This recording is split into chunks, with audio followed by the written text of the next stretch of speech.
The silence in the room was deafening as Kalina watched Bryce methodically empty the contents of her desk drawer into a plastic bin. His manicured hands moved with practiced efficiency, dropping her collection of pens, sticky notes, and the framed photo of her late mother face down with a careless thud.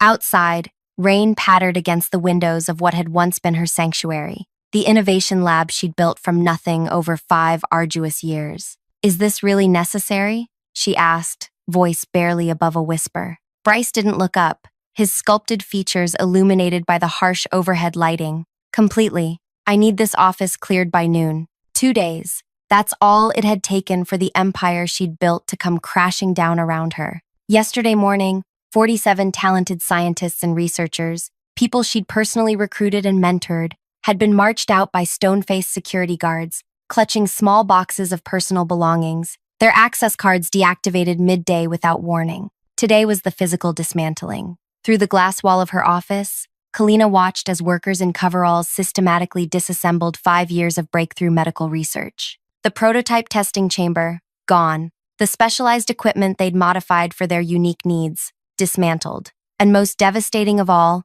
the biomedical prototypes themselves, heart valves that could grow with pediatric patients, eliminating the need for repeated high-risk surgeries, were being fed into an industrial crusher in the loading bay. "You know children are waiting for these valves," she said, trying to keep her voice steady. "We're months away from human trials." Bryce finally looked up, his blue eyes, so like his father's, entirely devoid of empathy. "Children? Please. This company isn't a charity, Kalina. It's a business. And your little passion project has been bleeding money for half a decade, with nothing to show shareholders." "Nothing to," she began, but swallowed the rest. There was no point. This wasn't about facts or science or the children who would die waiting for the technology they'd nearly perfected. This was about power, about the old guard making way for the new, about Bryce Alderman finally getting to play with Daddy's company, now that Gerald had stepped aside. Bryce walked to the wall where her framed patents hung,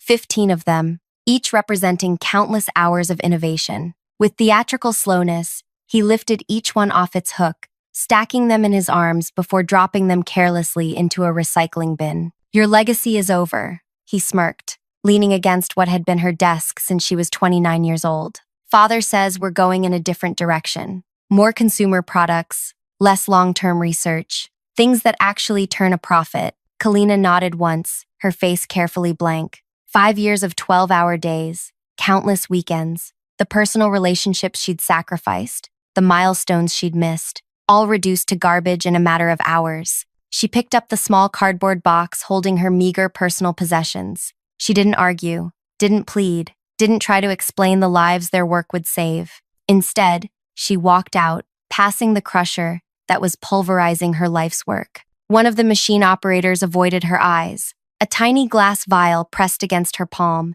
hidden in her closed fist as she pushed through the revolving doors into the rain-soaked afternoon. In her car, she finally allowed herself to look at what she'd instinctively grabbed, the catalyst compound, the miraculous enzyme they discovered that prevented tissue rejection, the breakthrough that made everything possible. Small enough to fit in her palm, yet powerful enough to change medicine forever. Without it, everything else was worthless. But what would she do now? Where could she go? And how could she possibly rebuild after such total destruction? If you're enjoying this wild corporate ride, go ahead and hit that like button. I'd love to hear in the comments if you've ever witnessed a workplace massacre like this one. And if you want to catch more stories about powerful people getting exactly what's coming to them, subscribe to the channel. Trust me, you'll want to stick around to see what Kalina does next. My name is Kalina Mercer. Until yesterday, I led the Pediatric Cardiac Innovation Lab at one of America's largest medical device companies.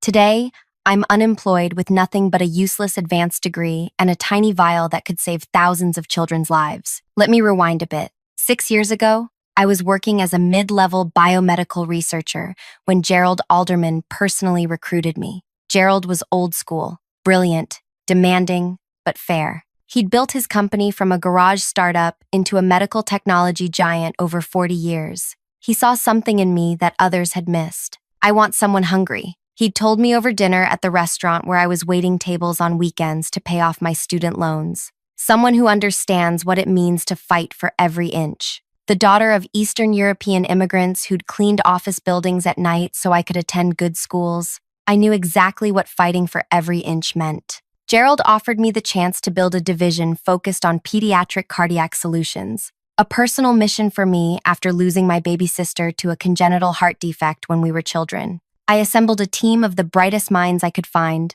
not just the ones with prestigious credentials, but people with drive, creativity, and heart. People like Zeke, a coding prodigy who'd dropped out of high school but could program biomedical interfaces better than anyone I'd ever met. Or Nadia, a single mother who worked remotely from her daughter's hospital room, designing microfluidic systems between chemotherapy sessions. For 5 years, we worked tirelessly on the adaptive heart valve. Traditional valves are static. Children outgrow them, necessitating multiple high-risk surgeries. Ours would grow with the patient, responding to the body's natural development signals, the potential to save thousands of lives, and spare families the emotional and financial devastation of repeated heart surgeries was enormous. Gerald understood this. He protected our division from quarterly profit pressures, giving us the runway we needed for true innovation. But 6 months ago, things changed. Gerald started missing meetings. When he did appear, he seemed distracted,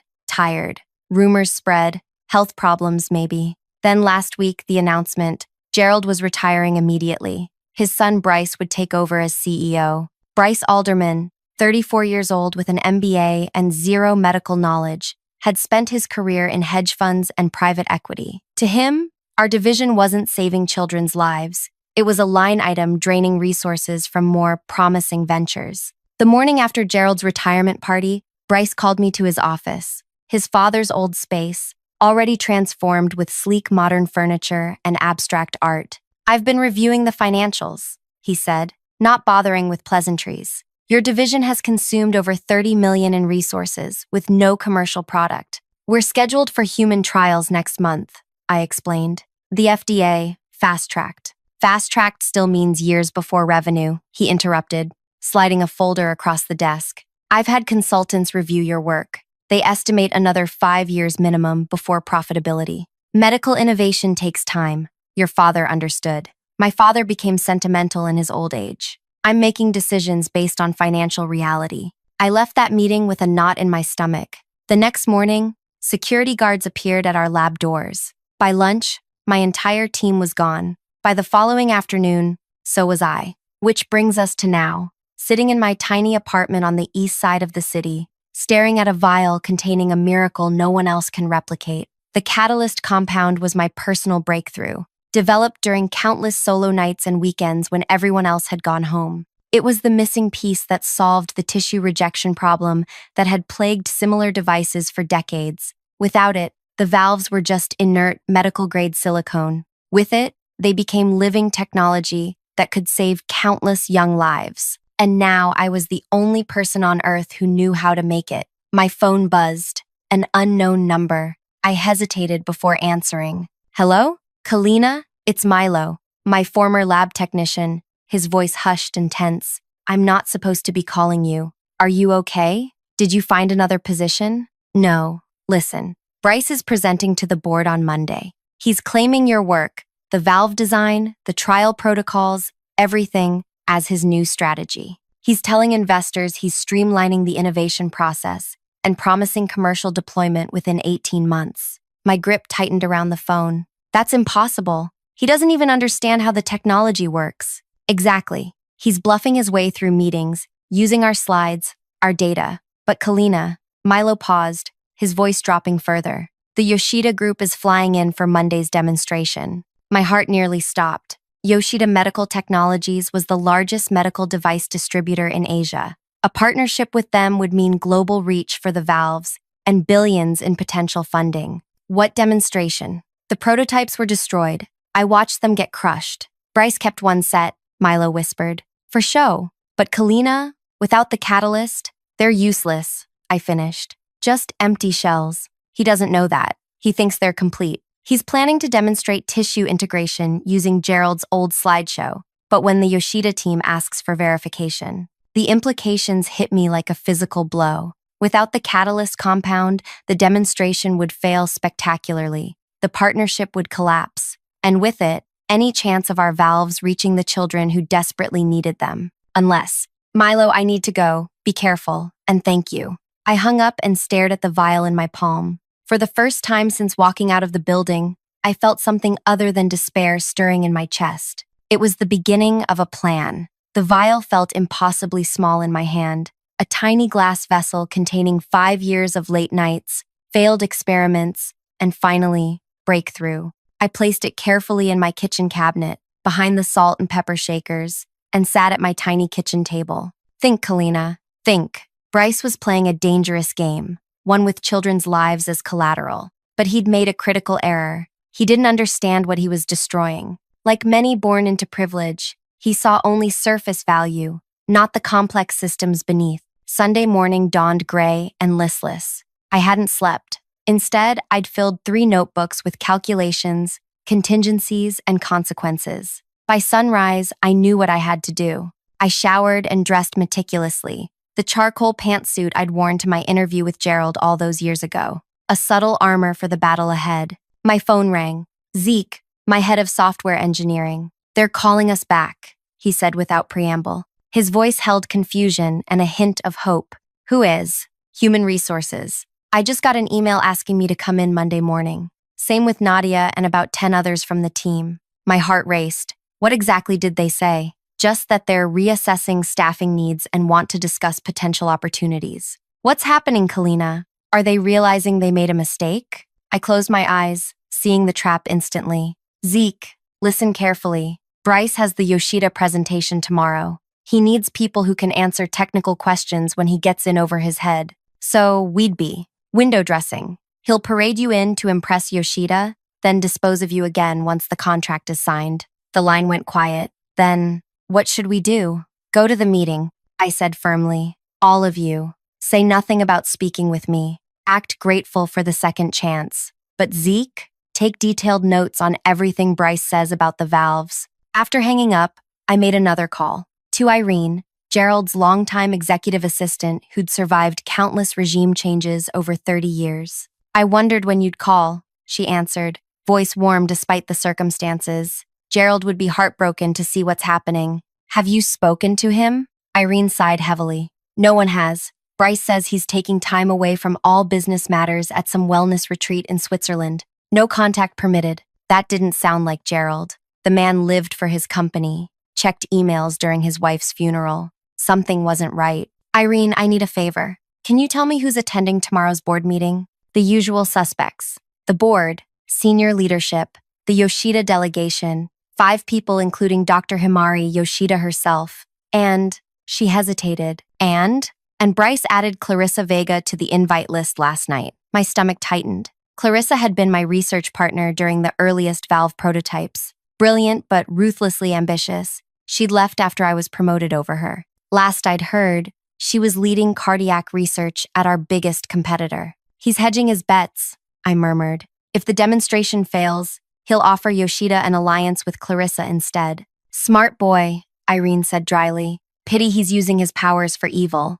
One more thing, I said. Does the executive washroom still have that supply closet with the hidden door to the boardroom? I could almost hear Irene smile through the phone. The one Gerald used to eavesdrop on board meetings during the hostile takeover attempt in '97? Certainly does. Key code is still his wife's birthday. After hanging up, I removed the vial from its hiding place and carefully packed it in a padded case. Whatever happened tomorrow would determine not just my future, but the futures of countless children waiting for our technology. The rest of Sunday passed in a blur of preparation. I contacted former team members, gathering intelligence, and setting pieces in motion. By nightfall, I had a clearer picture of Bryce's vulnerable points and blind spots. At 5:30 Monday morning, my doorbell rang. I hadn't expected visitors. Cautiously, I checked through the peephole and felt my breath catch. Gerald Alderman stood on my doorstep. Not the commanding presence I remembered, but a diminished version.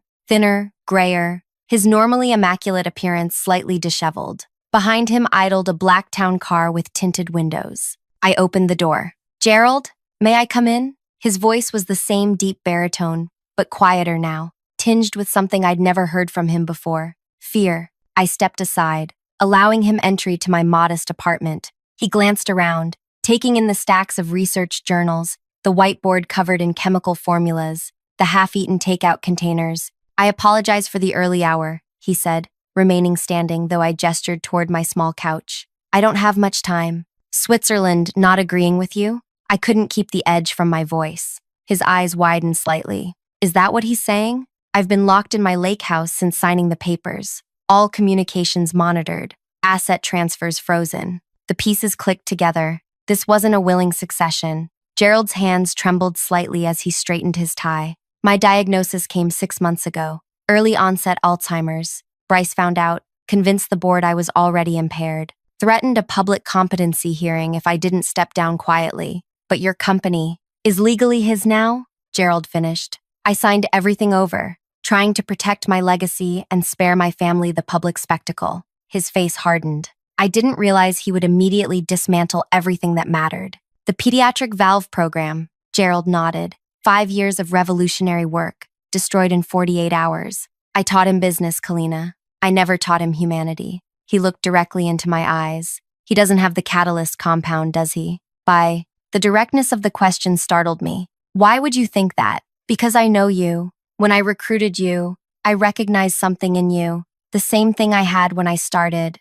Preparation, foresight, the ability to protect what matters most." His gaze was steady despite his physical frailty. "The Yoshida presentation is in 3 hours. Without the catalyst, it's just an elaborate puppet show." I remained silent, neither confirming nor denying. Gerald continued. "Bryce is telling everyone you stole proprietary materials. He's prepared to have you arrested if you appear anywhere near the building. Interesting accusation from someone who fired me without cause and destroyed my entire department." "Kalina," his voice softened. "This isn't just about jobs or corporate politics anymore. Dr. Yoshida is bringing her grandson, Hiro, age 7, born with truncus arteriosus. Already had 2 valve replacements. She wants to see firsthand if our technology could help him." The revelation hit me like a physical blow. A real child, a real heart, not just statistics and projections anymore. "What are you asking me to do, Gerald?" "I don't know," he admitted,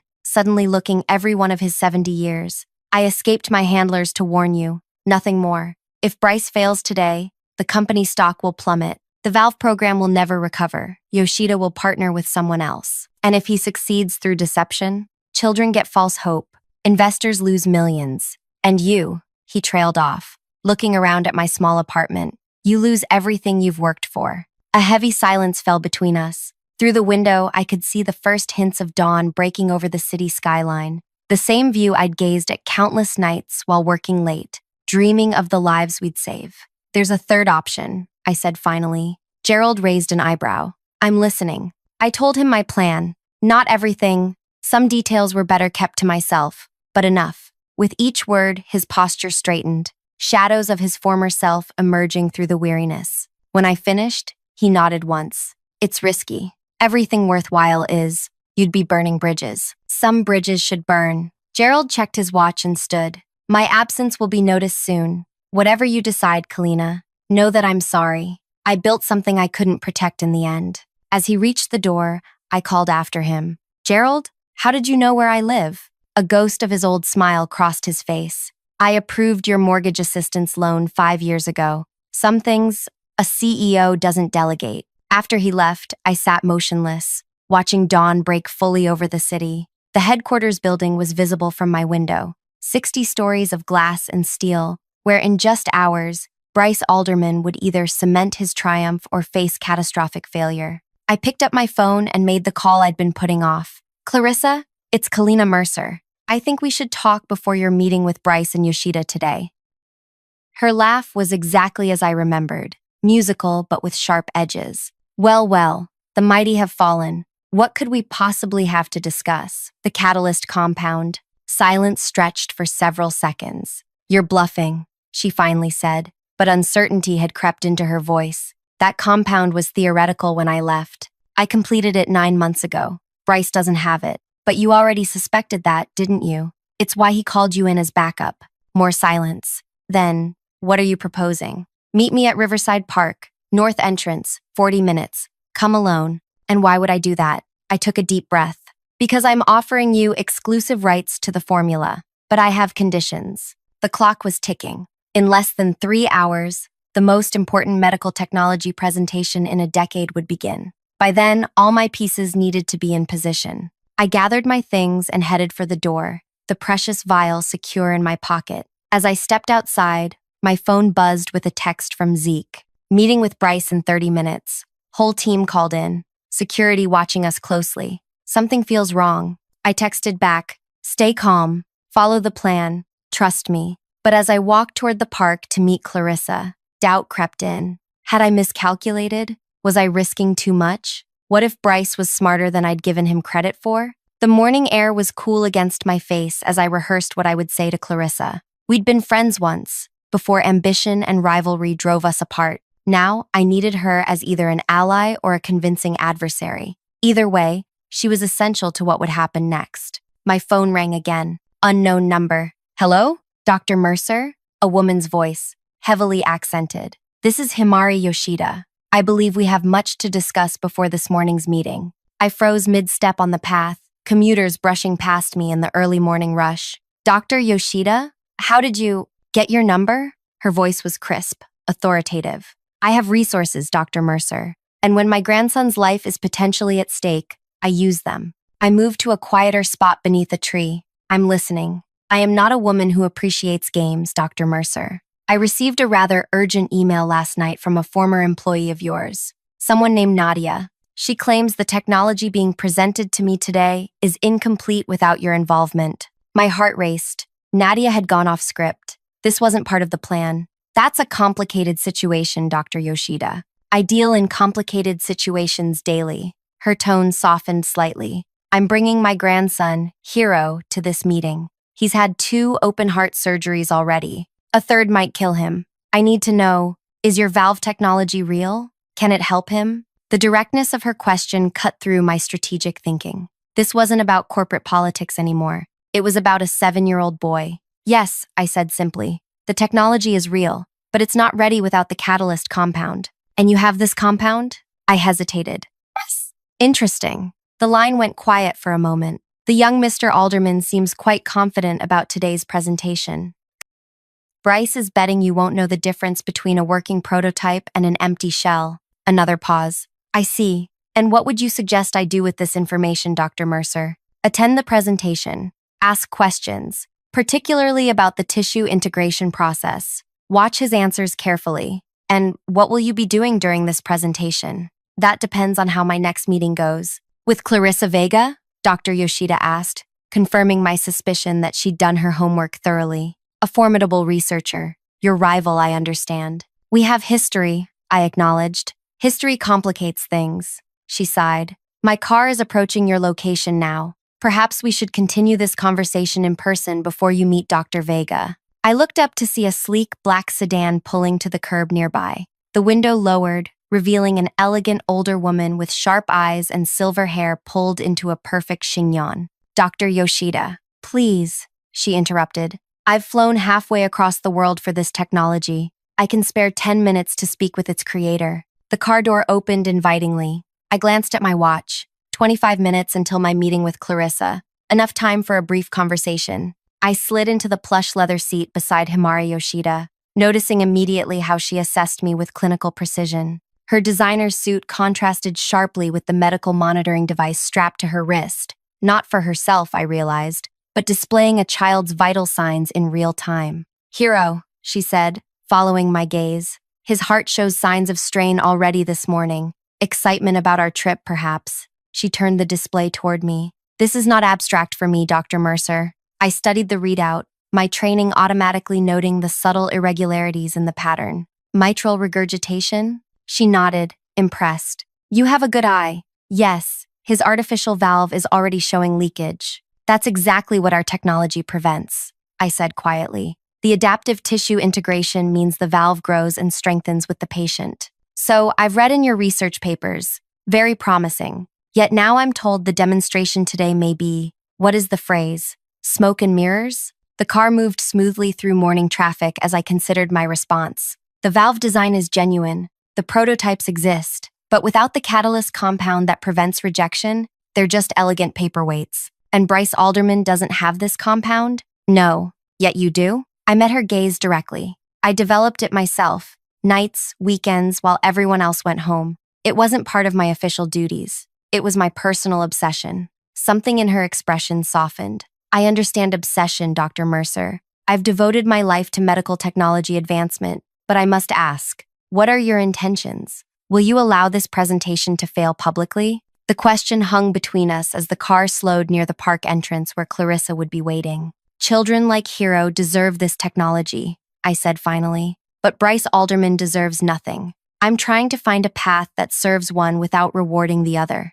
Dr. Yoshida studied me intently, then nodded once. I believe you, which is why I'm going to share something with you. She removed a tablet from her briefcase and pulled up what looked like legal documents. My team has been researching alternative partnerships, including this. She handed me the tablet. It was an acquisition proposal, Yoshida Medical Technologies, offering to purchase the pediatric heart valve division as a separate entity from the main company. This isn't possible, I said, scanning the document. The technology belongs to the parent company. Patents do, yes, but according to our legal team, the catalyst compound may not be covered under your employment agreement if developed outside official work hours without company resources. Her eyes twinkled slightly, especially if the developer kept meticulous personal logs documenting when and where the work was done. My mind raced. I did have those logs, detailed journals recording every independent experiment, dated and time-stamped.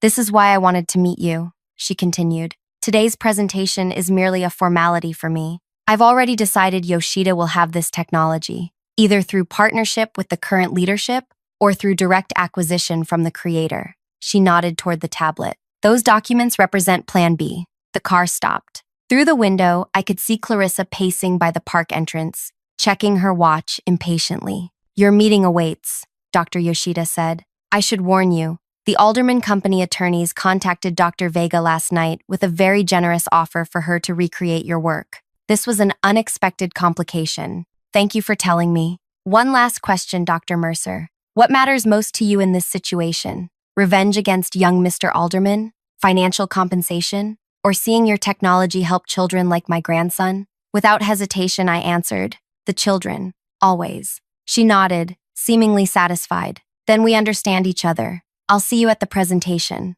As I opened the car door, she added, oh, and Dr. Mercer? Whatever happens in that boardroom today, remember that sometimes the loudest statement is made through success, not destruction. I stepped out into the morning air, mind spinning with new possibilities. Clarissa spotted me and walked over, her stride purposeful and tense. You're late, she said by way of greeting, her eyes narrowing as she watched Dr. Yoshida's car pull away. Making friends in high places? Just a chance encounter, I lied smoothly. Thank you for coming, Clarissa. Her expression was guarded, professional. We'd once been close, roommates in graduate school, research partners in our early careers. Before competition and ambition drove a wedge between us. You mentioned the catalyst compound, she said, cutting to the chase. If this is some kind of bluff, it's not. I gestured toward a nearby bench. Once seated, I removed a small notebook from my bag and slid it toward her. Page 47,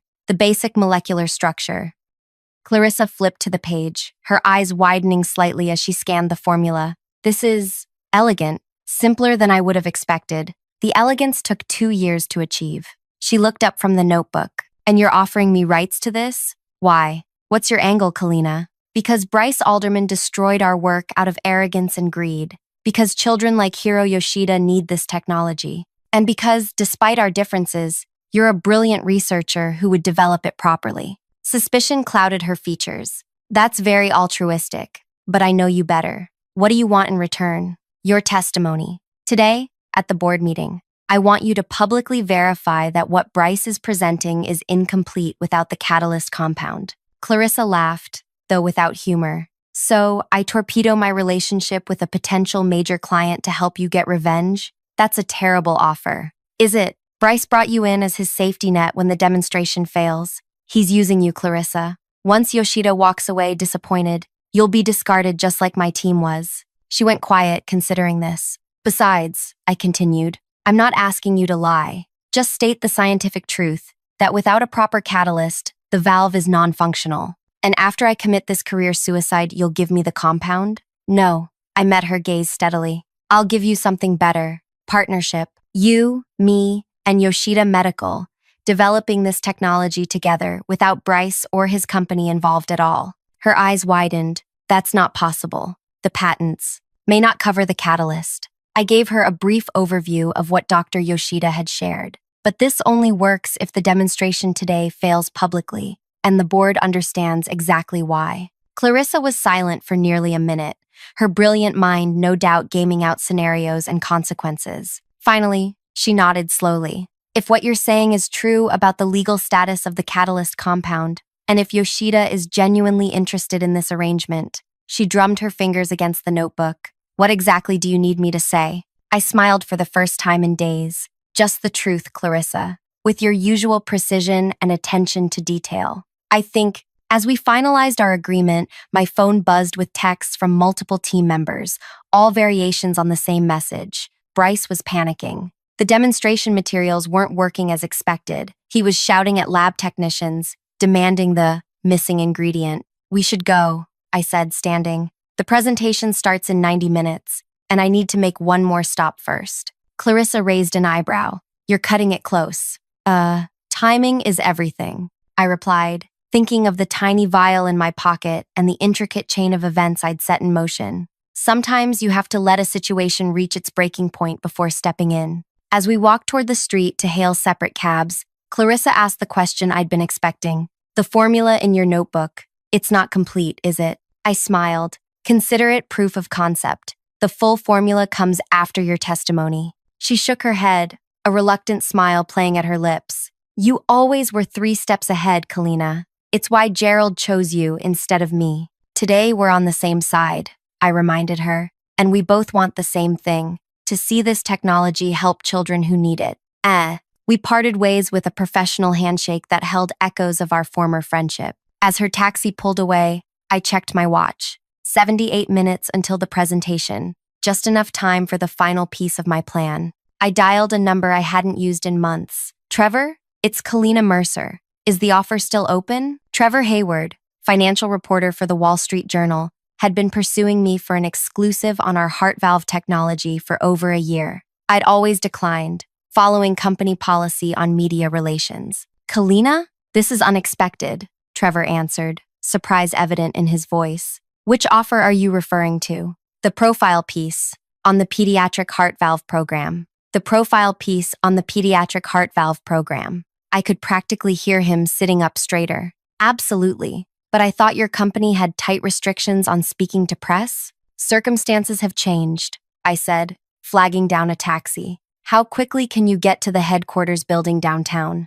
For this story, I can be there in 30 minutes. Perfect. Meet me at the side entrance on Madison. I'll have a visitor badge waiting. I ended the call and directed the taxi driver to the headquarters building. As the city blurred past the windows, I mentally rehearsed each step of what was about to unfold. So many variables, so many moving pieces. If any single element failed, no, I couldn't think that way. Children like Hero were counting on this technology. My team members deserved vindication. And Bryce Alderman needed to learn that some things can't be destroyed in 48 hours, no matter how much power you think you have. My phone buzzed with a message from Zeke, yelling at everyone, says someone sabotaged the demo. What's happening? I typed back, everything is proceeding as planned. Be ready. 60 minutes until the presentation that would change everything. The headquarters building loomed before me, all glass and steel reaching toward the sky, once my second home, now foreign territory. Security guards eyed me suspiciously as I approached the side entrance where Trevor waited, notepad already in hand. Thank you for coming, I said, handing him the visitor badge I'd arranged through Irene. Trevor's eyes gleamed with journalistic hunger. This is quite the reversal, Dr. Mercer. Last time we spoke, you wouldn't even confirm what floor your lab was on. Things change, I replied, guiding him toward a service elevator. Today, you're getting exclusive access to what might be the biggest medical technology story of the year, which is a revolutionary heart valve for pediatric patients that could eliminate the need for multiple surgeries throughout childhood. I pressed the button for the executive floor, and the corporate sabotage attempting to prevent it from reaching children who need it. His eyebrows shot up. That's quite an accusation. Quite. It won't be an accusation after what you're about to witness. The elevator climbed smoothly toward the upper floors. Trevor scribbled notes, asking pointed questions about the technology, which I answered with careful precision, giving him enough scientific detail to establish credibility without revealing proprietary information. Wait, he said as we reached the executive floor. Won't security stop us? I smiled. Not if we use the executive washroom entrance. I led him down a quiet hallway, using the key code Irene had provided to access a supply closet that connected to the boardroom's private anteroom. Through a narrow ventilation panel, we could see the boardroom filling with attendees. Board members in expensive suits clustered near the refreshment table. The Yoshida delegation entered with formal Japanese courtesy, Dr. Yoshida at the center, flanked by her team. And behind her, a small boy in a pressed shirt and tie, his complexion slightly bluish despite his brave smile. Hiro. Seeing him, a real child, not just an abstract beneficiary of our work, strengthened my resolve. This wasn't about corporate politics anymore. It wasn't even about revenge. It was about making sure that boy and thousands like him had a chance at normal lives. That's Bryce Alderman, Trevor whispered, pointing to where Bryce paced near the presentation screen, his usual confidence visibly shaken. He barked orders at my former team members, who stood awkwardly in a group by the door.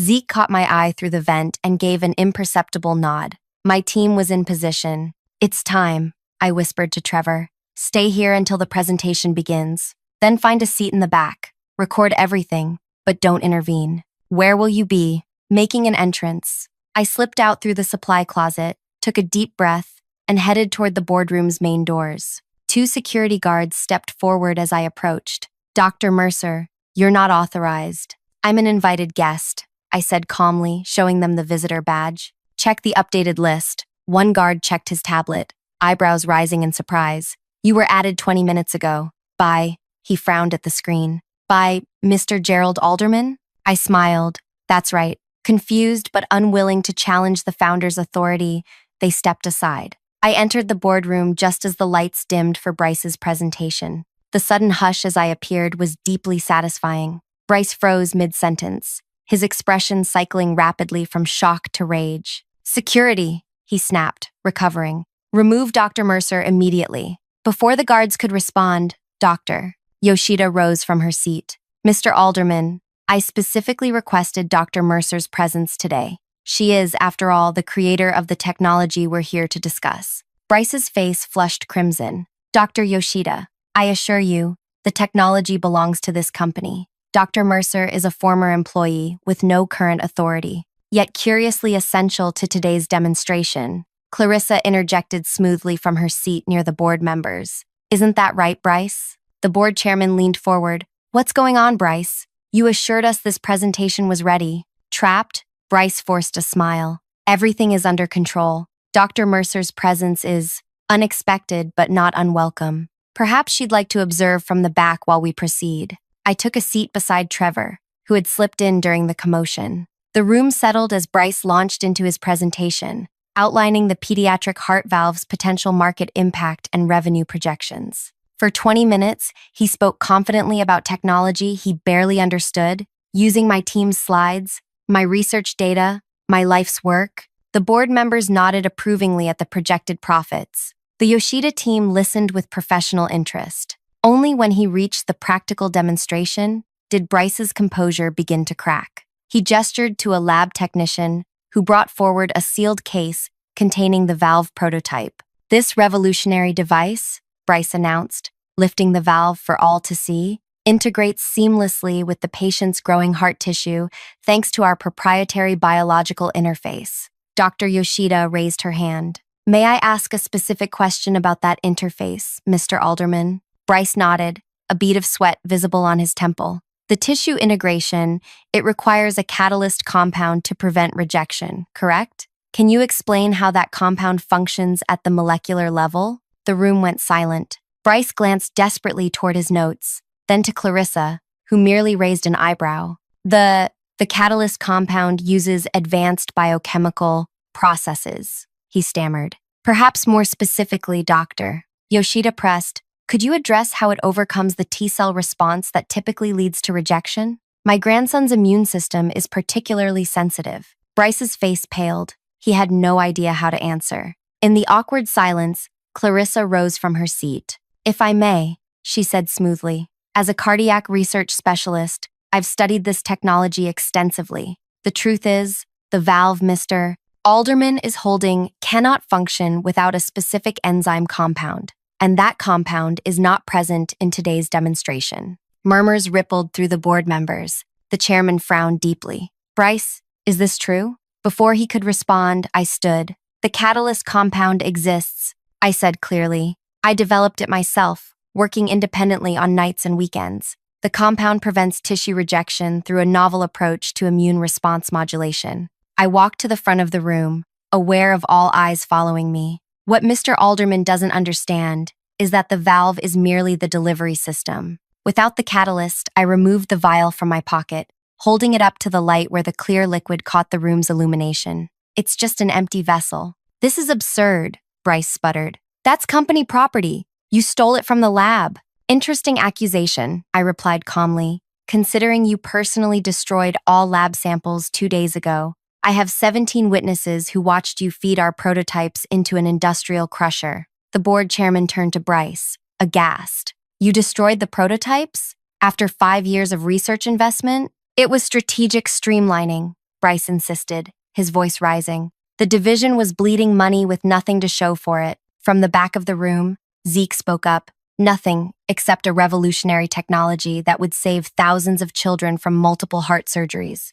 Nadia joined in. "Nothing except a solution to the leading cause of pediatric cardiac mortality." One by one, my team members added their voices, each highlighting an aspect of the technology's life-saving potential. The board members exchanged concerned glances. The Yoshida delegation watched with rapt attention. In the growing chaos, Dr. Yoshida stood and crossed to where Hiro sat.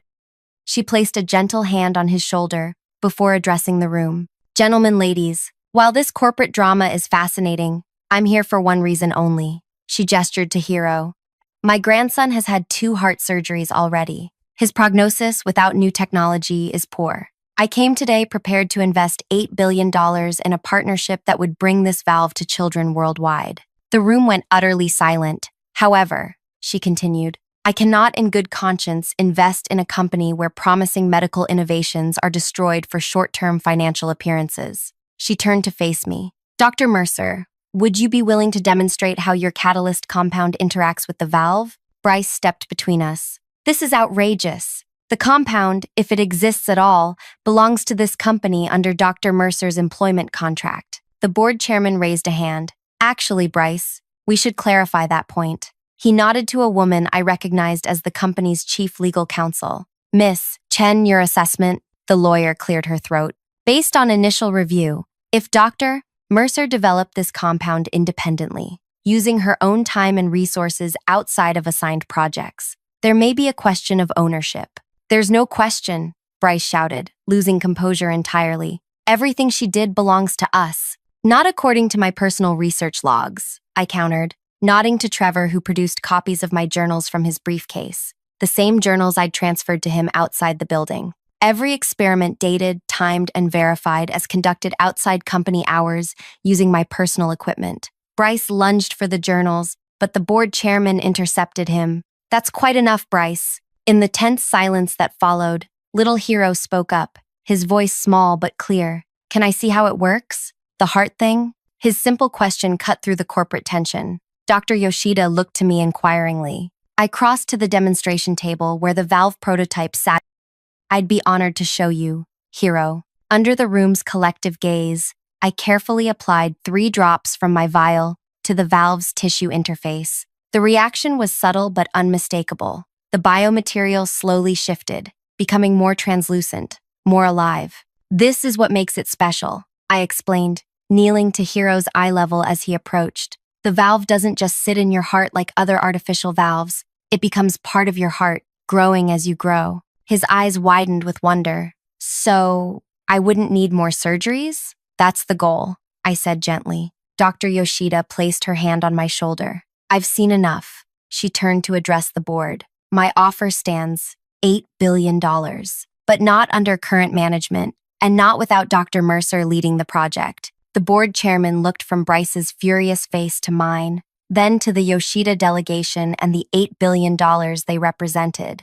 Perhaps, he said carefully, we should take a brief recess to discuss new leadership arrangements. 45 minutes later, the board voted unanimously to remove Bryce from his position, pending a full investigation into his destruction of company assets. Gerald Alderman was reinstated as interim CEO until a permanent replacement could be found, and I was appointed executive director of pediatric cardiac innovation with full autonomy and resources. As the meeting adjourned, Bryce stormed toward the exit, pausing only to hiss in my ear. You think you've won, but you have no idea what you've started. I watched him leave, feeling neither triumph nor satisfaction, only relief that the technology would move forward. Dr. Yoshida approached with Hiro by her side. When can we begin the clinical trials? She asked. I'll need to rebuild my team first, I replied, glancing toward my former colleagues who were already gathering around us, energized by the turn of events. But I'd estimate within 6 weeks. Excellent. She extended her hand to a partnership that will change countless lives. As we shook hands, Hiro looked up at me. Thank you for not giving up, he said simply. Those words, more than the vindication, more than the professional victory, made everything worthwhile. Gerald found me later as I was briefing my reinstated team in what would again be our laboratory space. He looked tired but relieved. You did well, he said quietly, though perhaps with more flair than I would have chosen. I smiled. Different generations, different methods. Indeed. He glanced around at the team already setting up workstations, re-establishing the heart of innovation he'd built his company around. I should have protected this better. We protect it now by making it succeed, I replied. The first trial valves will be ready within 2 months. Gerald nodded, a hint of his old determination returning to his eyes.